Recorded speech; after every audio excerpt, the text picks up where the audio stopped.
Hello, my name is Christanna, and in this video, I will be demonstrating a discrimination training procedure using two common household items, a bowl and a plate. The goal of this demonstration is to teach the learner to correctly discriminate between the two items when given the verbal instruction to either touch the bowl or touch the plate. This verbal instruction is known as a discriminative stimulus, or SD for short. According to Eichseth et al., discrete child teaching is a structured teaching procedure, and discrimination training is used to teach learners to respond correctly to different stimuli based on the instruction that is given to them. I'm first going to show my discrimination training demonstration, and then I'll walk through each step of the procedure.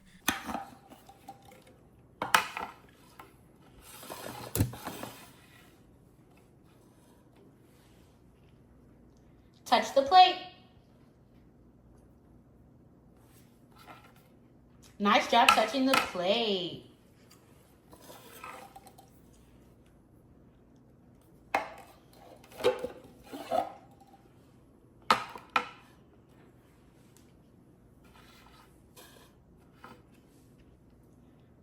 Touch the bowl. Great job touching the bowl.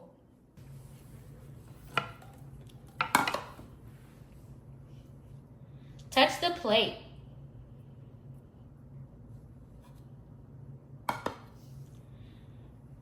Try again. Touch the plate.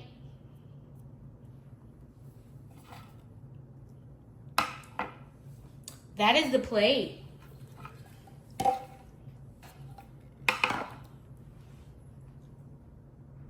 Touch the bowl. Awesome job touching the bowl. Step 1.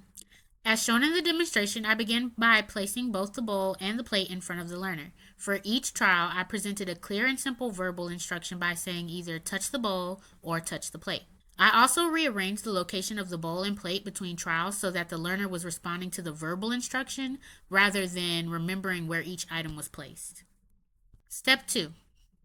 As you saw in the demonstration, each time the learner responded correctly by touching the requested item, I immediately provided behavior-specific social praise. This behavior-specific social praise was shown by me saying things like, great job touching the bowl, or nice job touching the plate. I did this because, as Eichseth et al.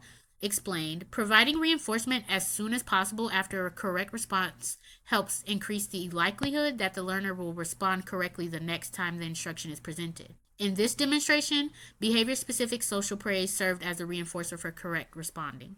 Step 3. During one of the trials in the demonstration, the learner responded incorrectly by touching the bowl when I had instructed them to touch the plate.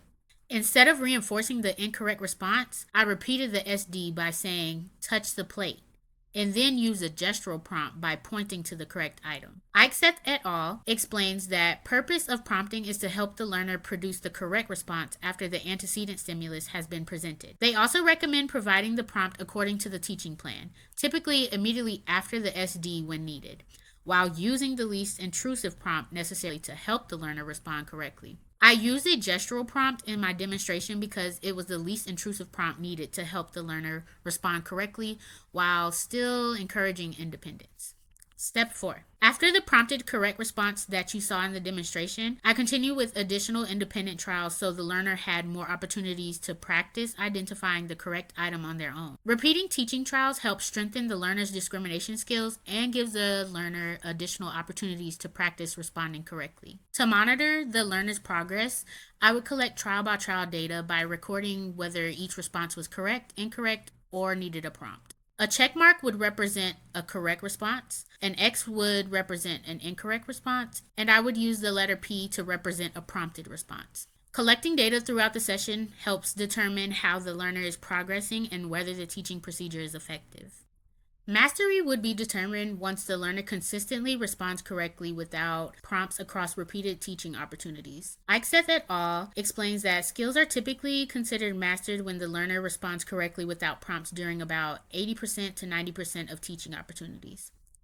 Once the learner meets mastery, I would continue to practice the skill while introducing different examples and settings. To help promote generalization, I would gradually introduce different bowls and plates that vary in size, shape, color, or material. I would also practice this skill with different instructors and in different environments, such as the kitchen, dining room, or classroom. According to Eichstätt et al., it is important to make sure that learners can demonstrate newly learned skills with different materials in different settings and with different people, and also continuing to use those skills over time.